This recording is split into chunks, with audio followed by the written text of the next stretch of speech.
May rosy pala tayong gagawin ngayon. Ang problema pala nito, walang placer. Yan o, signal natin. Matigas. Yan o.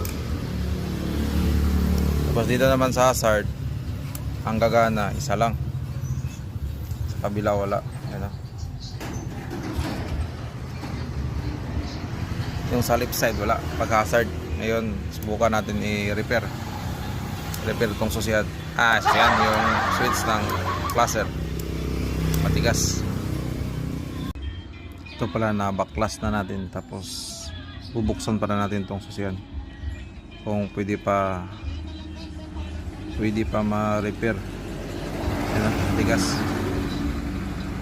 Yan. Buksan ko ha. Ito na pala yun, no. Ganito pala kadumi yung switch.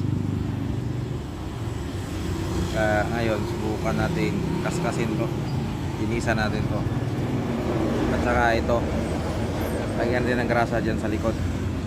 Kasi sa likod ito mayroong bulitas at saka spring. Lagyan natin yan ng grasa para madulas, igalaw-galaw. Ito na pala sinasabi ko na may spring at saka steel ball. Yan. Saka ito nilinisan natin.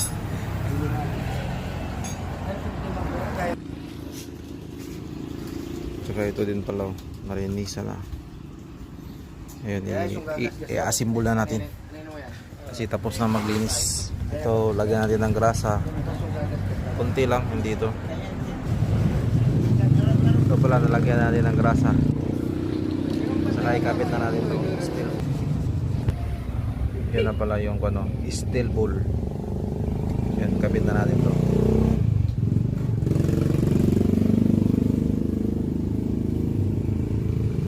Ganyan na yung itsura niya pag napasok na yung bulitas.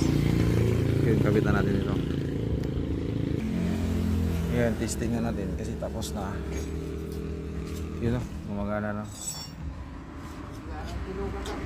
Gumagana natin sa likod, gumagana sa left side. Yan na. Lipat sa kabila. Yan na. Patayin.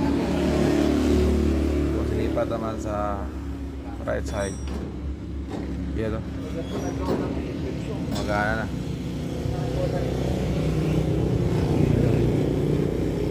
Right side. Yan, ibalik na natin to switch. Okay na to.